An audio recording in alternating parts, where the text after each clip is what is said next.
My name is Alyssa Monroe. I'm 34 years old, and I live in a small town just outside of Austin, Texas. You know the kind of place. Quiet roads, familiar faces, too many people who think they know you, and never let you forget who you used to be. I work as an interior decorator, mostly freelance jobs. Nothing glamorous, just enough to pay the bills and occasionally splurge on scented candles I don't really need. I like creating beauty in small spaces. Probably because I've never really had much space of my own. Not emotionally, anyway. Most days, I'm the one who remembers birthdays. The one who organizes the group texts. The one who drives 2 hours to check on my mother's leaky faucet because my brothers are too busy. And the one who doesn't complain, because if I did, I'd hear it. You're just sensitive, Alyssa. You're overthinking again. Can't you just be grateful? I used to believe them. I really did. I thought maybe I was the problem. Maybe I was too emotional, too needy, too much. So I got really good at shrinking. I shrank my needs. I shrank my opinions. I even shrank my voice. Learned to smile when I wanted to scream, nod when I wanted to run. People say I'm sweet. They don't know that being sweet was just the safest option. I live alone. No partner, no kids. Not because I didn't want those things, but because life had a different plan. Or maybe they did. My family, I mean. See, when you grow up hearing that you're the one who always needs help, who always takes up too much space, you start to believe you don't deserve more. That's what I believed, until something shifted. But I'll get to that. Right now, I just want to say this. I didn't come here to play victim, and I'm not looking for sympathy. But I think there's power in telling the truth, the kind of truth that sticks in your throat, the kind that's messy, complicated, and not always easy to hear. Because maybe, just maybe, there's someone out there who's felt the same. Invisible, undervalued, silently carrying a weight that was never really theirs. So this is my story. Not the one they tell about me, the fragile one, the dramatic sister, the one who never really got her life together. No, this is the story I get to tell now. And it starts with the moment I realized I wasn't crazy. I was just tired of pretending. Mornings in my world start quietly. Coffee, always black, a glance at the dusty calendar on the fridge, and then the inevitable text from my mom. Can you swing by later? I think the curtain rod fell again. No hello, no how are you? Just the need. The need I've always been expected to meet. I usually say yes, because that's my role. The dependable daughter. The one who never left too far. The one who never really got her own life off the ground. At least, that's how they see it. I have 2 older brothers, Nathan and Sean. Nathan's a pediatrician in Dallas. Sean runs some tech startup. Don't ask me what it does, I genuinely don't know. They're busy, they're important. They're the ones everyone brags about at family gatherings. I'm not mentioned much. My mom calls them her boys. Still does, even though they're in their 40s.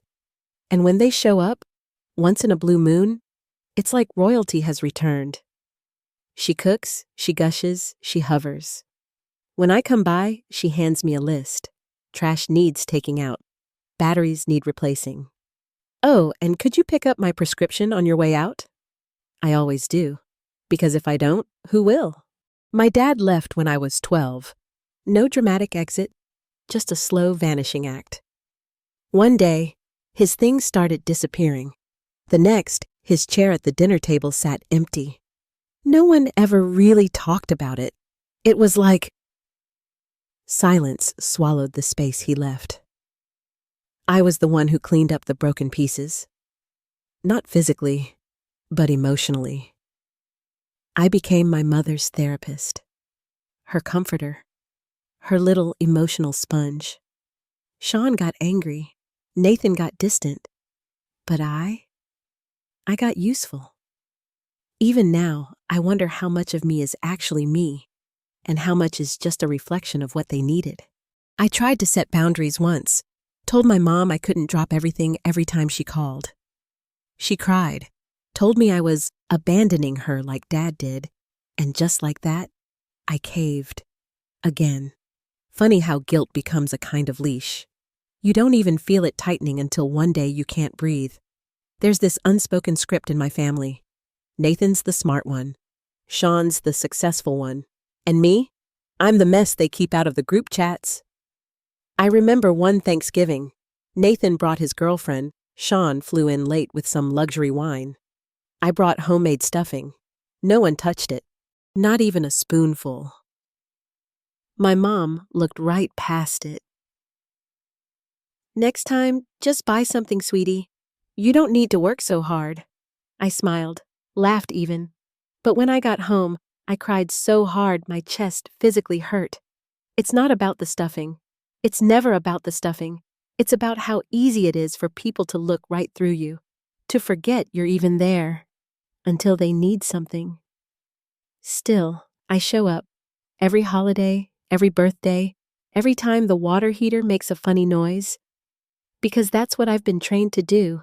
Be the steady one, the helper, the burden, wrapped in a smile. But lately something's been stirring. A quiet voice inside me I've tried to ignore. It's saying, what if they're wrong about you? And for the first time in my life, I'm listening. It didn't happen all at once. There wasn't some big blow-up or shouting match. Just 1,000 tiny moments, barely noticeable if you weren't looking closely. But I was. I always was. Like how they'd ask Nathan for advice on everything, even on things I actually knew more about. When Mom wanted to repaint the living room, she called Nathan to ask what color would look good. He shrugged and said, "Blue, I guess." She painted it blue. Never mind that I literally do this for a living. Never mind that I offered to help, showed her swatches, offered to come over with samples. She said, "Don't make it a big project, Alyssa. It's just a wall." I remember staring at that wall later. Blue, cold, not my blue. Then there were the group texts.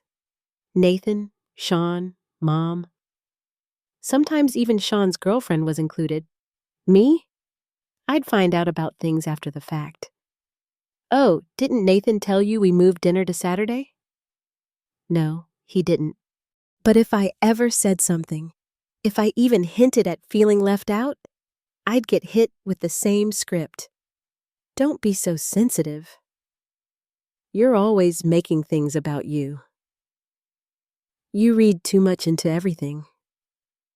So I stopped saying anything. Started second-guessing myself. Maybe I was being dramatic. Maybe they didn't mean anything by it. Maybe this is just how families are. But deep down, I knew. I knew what it felt like to be tolerated, not loved. Useful, not cherished. There was this moment, and I'll never forget it, when my car broke down on the side of the road. It was raining. My phone battery was dying, and I had just left Mom's place after dropping off groceries. I called Sean first. No answer. Then Nathan, straight to voicemail. Finally, I called Mom. She answered, sighed, and said, "Alyssa, I can't deal with this right now. Can't you just figure it out?" I sat there in the rain, cold and soaked, and I laughed. Not because it was funny, but because it hit me. I wasn't their priority. I was their afterthought, and somehow I had allowed it for years. It's the little things, you know? Not being asked how your day was. Being interrupted when you speak. Being the last one told, the last one considered. It chips away at you. You start to wonder if maybe you're just hard to love. Maybe you were born too soft for a world that prefers sharp edges.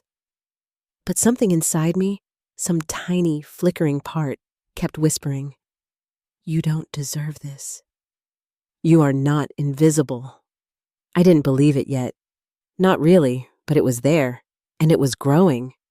It started with the dinner, a simple Sunday night dinner at Mom's house, just like the dozens we'd had before. Same casserole, same cheap wine, same uneasy silence beneath the small talk. But that night, something felt different. I did. Nathan was talking about some medical conference in Chicago. Sean was scrolling through his phone, chiming in every now and then with one-word answers. Mom was beaming, eyes lit up, full of pride. I sat there, stirring my food, waiting for my turn, waiting for someone to ask about my day, my work, my life. They didn't, and then, like clockwork, it came. "Alyssa," Mom said, setting her fork down, "you should really think about going back to school. Maybe nursing. It's not too late." It hit me like a slap, not because nursing is bad, but because she said it like I'd failed, like what I was doing didn't count. "I actually just finished a big redesign for a loft downtown," I said quietly. "Client loved it." No one looked up. Sean chuckled. "That's nice. But Mom's right. It's time to get serious, Liz." I could feel the heat rising in my chest. I swallowed hard, tried to laugh it off, but then I looked around the table and realized they meant it. They really thought I was wasting my life, and something in me cracked. "I am serious," I said, my voice sharper than I intended. "I run my own business. I've supported myself for years. Just because it's not some corporate job doesn't mean I'm not successful." Silence. Mom blinked at me as if I'd just spoken a foreign language. "Sweetheart, no one's attacking you," she said. "We're just trying to help. You always get so defensive." There it was. That word again. Defensive, overreacting, sensitive. I stood up. My hands were shaking, but my voice was steady. "You know what? I'm tired of pretending I'm okay with this. Tired of acting like your doormat, your errand girl, your family therapist. I show up for everything, and all I ever get in return is pity or silence." Sean raised an eyebrow. "Whoa, where is this coming from?"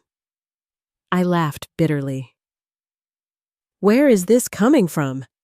It's coming from 20 years of being treated like I don't matter unless you need something.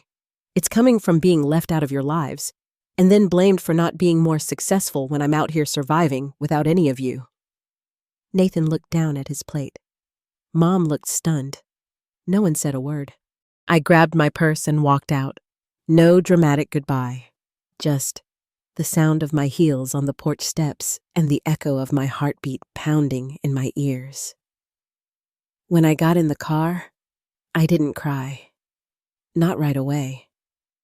I just sat there, staring at the dashboard. Hands still trembling. Because in that moment, I realized something I'd never dared to admit. They don't really see me, not as I am, only as who they've decided I should be. And for the first time in my life, I was done playing that part. It had been 3 days since that dinner. 3 days of silence. No calls, no texts, just the echo of everything I said and everything they didn't. At first, I felt sick. Guilty, almost.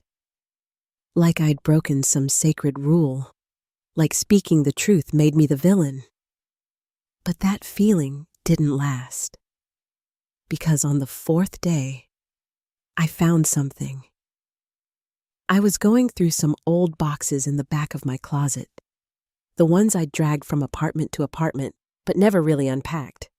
One of them had a stack of journals, my teenage years, college, even a few pages from just a couple years ago. I flipped one open and immediately saw the pattern. Every few pages. Why does Mom treat me like I'm in the way? Nathan gets praised for everything. I can't even get a thank you. I feel invisible. I'd been writing the same pain for decades, and still holding out hope that one day it would change. But the real twist, the one that stopped me cold, came from a page I barely remembered writing. It was dated May 15th, 2013. I had just canceled a trip to New York with friends because Mom had a bad week and asked me not to leave. I wrote, I said no at first, told her I needed this break. She cried, said she'd be alone, that Sean and Nathan had better things to do. She told me, you're the only one who doesn't abandon me. So I stayed, again, and they didn't even come visit. I just sat there, staring at that last line. And they didn't even come visit. And that's when it hit me.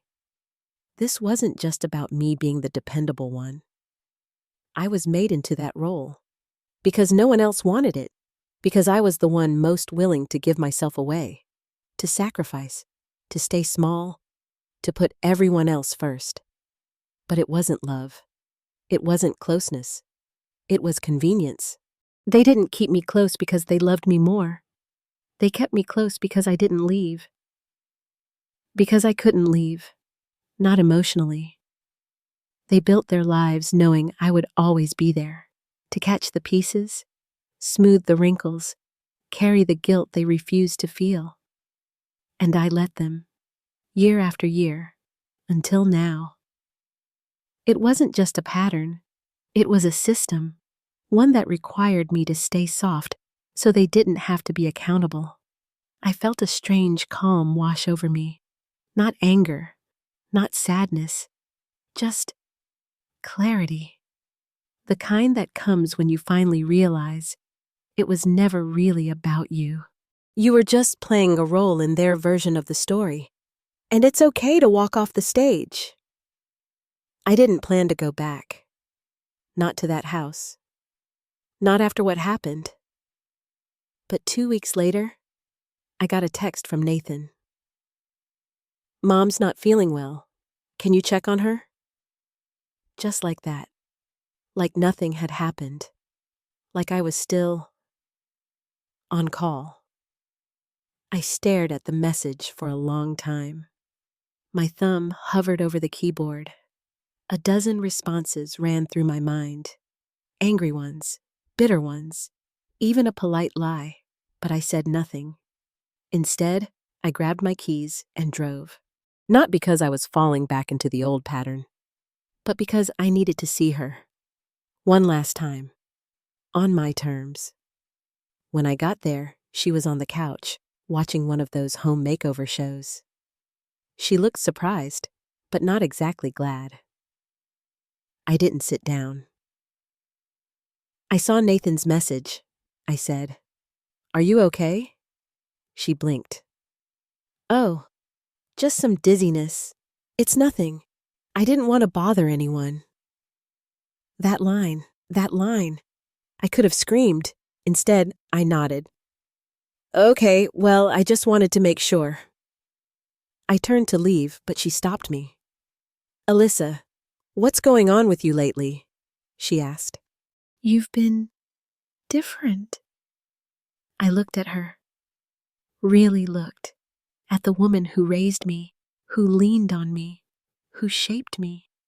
Not with tenderness, but with emotional strings I never saw until they tangled around my throat. I'm not different, I said. I'm just finally being myself. She didn't answer, so I kept going. You know, my whole life I thought there was something wrong with me, like I was too much, too emotional, too needy, too dramatic. Her lips pressed tight. But I wasn't. I was human, and I kept begging for crumbs of affection, for scraps of validation, when I deserved so much more. I always loved you, she said quietly. You just made it hard sometimes. I laughed, a small, tired laugh. Not cruel, just exhausted. I didn't make it hard. You just didn't want to see me. Not really. I wasn't the golden child. I wasn't a man with a degree and a job you could brag about. I was just me, and that was never enough. The silence between us felt sharp. She didn't cry. She didn't apologize. And for once, I didn't need her to. Because the breaking point wasn't in what she said. It was in what I finally stopped needing. Her approval, her affection, her version of love. The kind that cost me my identity. I walked out of that house not in anger, but in power. For the first time in my life, I wasn't leaving out of guilt. I was leaving because I knew who I was, and I didn't owe anyone an explanation for becoming her. That was the moment, the break, the beginning. The days after that felt hollow. Not dramatic, not loud, just quiet. Like when you turn off a machine that's been running so long, you didn't even realize it was humming in the background. That was my family. The constant hum of obligation, of expectation, of emotional noise. And suddenly, it was gone. No one called.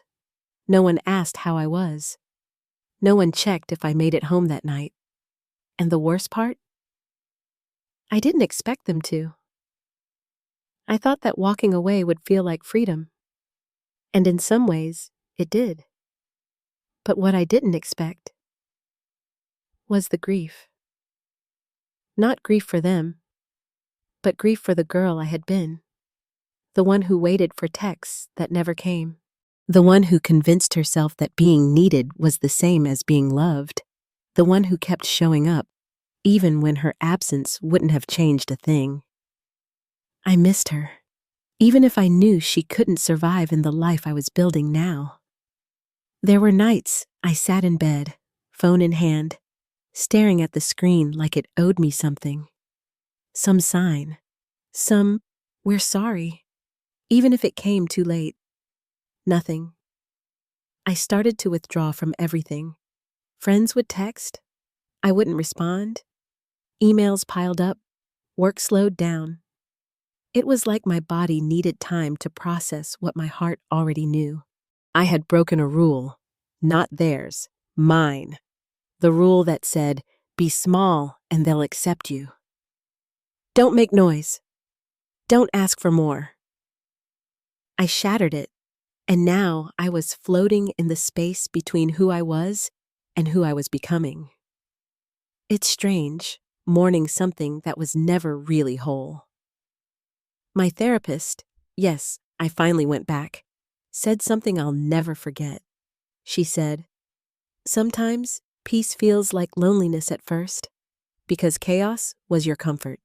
That hit me hard, because she was right. Chaos was my comfort. The scramble to please, the ache of not being enough, the sick rhythm of guilt and approval and guilt again. And now, without it, I was raw, exposed, but also awake. And part of me, the part that once whispered in the background, was getting louder. She was saying, let it burn. Let what was never love fall away. You don't have to go back. And I was listening. The silence became its own kind of presence. It sat with me in the mornings, when I made my coffee and no one texted asking for favors. It lingered in the evenings, when I used to brace for a guilt-tripping phone call that never came. It was everywhere, but not in a haunting way. More like Space. Wide, unfamiliar, sometimes aching, but honest. I kept waiting for regret to come, to crash over me and make me question everything, to whisper, "Go back, apologize, be easier." But it didn't. What came instead was emptiness, not the absence of love, but the absence of pretending. And that kind of emptiness, it's quieter. Heavier, maybe, but cleaner. I missed my family, not for who they were, but for who I had imagined they could be. The fantasy version. The warm mother who asked how I was, the protective brothers who stood up for me, the home where I was more than useful. But that version never existed. And clinging to that illusion had cost me pieces of myself I was only just starting to recover. I'd stare at old photos sometimes, holidays, birthdays, those carefully curated moments where we looked like a family, smiling, holding plates, frozen in time. But now, I could see it. The way I always leaned in, tried harder, smiled wider, while the rest just were. I was always working for love that was handed freely to others. That realization didn't come with tears. It came with stillness, a kind of soft detachment. I wasn't angry anymore, not the way I used to be. I just didn't want to play the role anymore. Didn't want to beg, didn't want to shrink. There was a stretch of days, maybe a week, where I barely left the house. I watched movies I loved, took long baths, lit the candles I always saved for company. There was no one to impress, no one to manage, no one to perform for. And that's when I realized, this silence, it wasn't loneliness. It was the sound of coming home to myself. I didn't wake up one day suddenly healed. There was no lightning bolt, no dramatic moment of clarity, just small shifts, tiny rebellions against the version of myself I used to be. It started with a notebook. I bought it on a whim, soft leather cover, thick, creamy pages. Not the cheap kind I used to grab from the discount bin. This one felt intentional. I wrote in it every morning, not for anyone else, not to make sense of the past, just to hear my own voice, the one I'd muted for so long. At first, the words were stiff. I feel numb. I don't know what's next. I'm scared I made a mistake. But after a while, something loosened. I wrote about colors I liked, about dreams I'd buried under other people's expectations, about the idea of living for myself, not in defiance, but in alignment. Then I did something even braver. I let myself be still. No rushing to fix, no reaching for distractions. Just silence, solitude, and the discomfort that came with both. That's when I went back to therapy. Really went back. Not the once-a-month sessions where I nodded politely and downplayed everything. This time, I told the truth. About the guilt, the resentment, the years I spent confusing compliance with love. My therapist asked, "What would you be without your family's expectations?" I didn't know, but I wanted to find out. So I started saying no. No to last-minute favors. No to phone calls that left me drained. No to the instinct to explain, defend, justify. I also started saying yes. Yes to sleeping in on Sundays. Yes to painting my kitchen yellow, because I wanted it that way. Yes to meeting a friend for dinner, without checking if mom needed something first. One day, I looked in the mirror and didn't recognize myself. Not in a bad way. In a good way. My eyes looked steadier. My shoulders were relaxed. I wasn't carrying everyone else's weight anymore. I was just me, And for the first time, that felt like enough. I used to think healing would feel like winning, like proving everyone wrong, like showing up to a family dinner in a dramatic outfit, saying just the right thing, and watching them finally see me. But that's not what healing is. It's quieter. It's more personal. It's realizing you don't need them to see you, because you finally do. That shift came one afternoon while I was walking through a small art market downtown. I wasn't looking for anything, just browsing.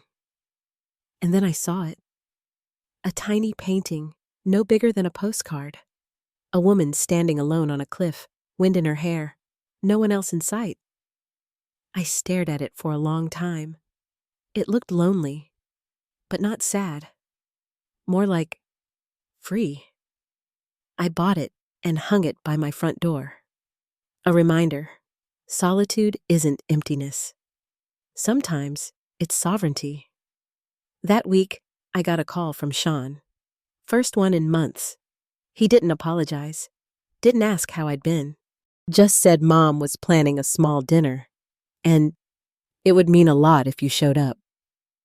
I almost said yes out of habit, almost. But then I looked at that painting, took a breath, and asked myself, what would it mean to me? I texted back, I appreciate the invite, but I'm choosing not to come this time. Take care. No anger, no explanation. Just a boundary, clear and calm.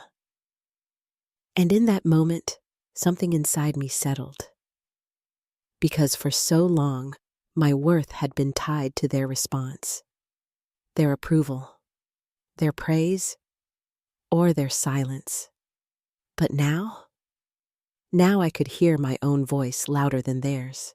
And she wasn't begging anymore. She was choosing. I used to think the story would end with me being accepted, that one day they'd all realize what I brought to the table. But here's what I've learned. I was never the burden. I was the backbone. I was the glue. I was the one who kept showing up with a full heart in a room that gave nothing back. And walking away from that, that's not failure. That's freedom. These days, my life is quieter, not empty, just intentional.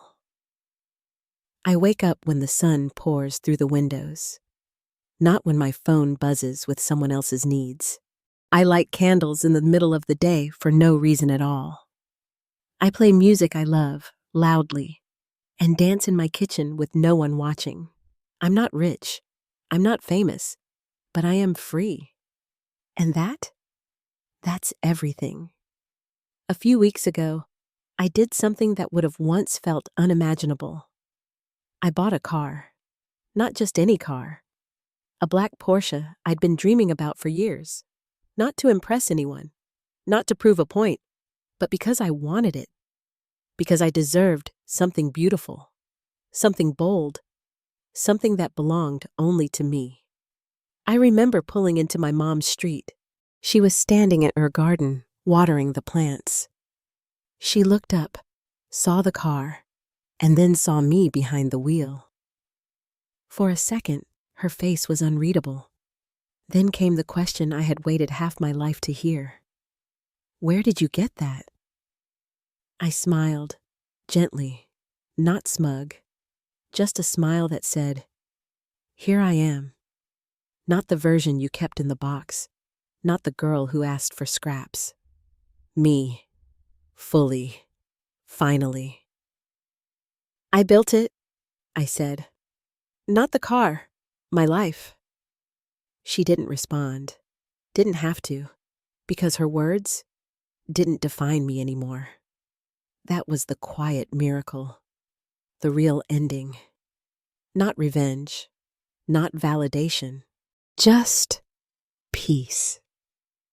Peace in knowing I could walk away from anything that asked me to abandon myself. Peace in knowing I no longer had to prove my worth. Peace in becoming the woman I had always needed, strong, clear, whole. So, to anyone out there still shrinking to fit in, still hoping they'll notice you if you try hard enough, let me say this. You are not a burden. You never were. You are a story still being written, and you get to hold the pen now. And when you finally pull up in your own metaphorical Porsche, whatever that looks like for you, I hope you smile. Not for them, but for you, because you made it.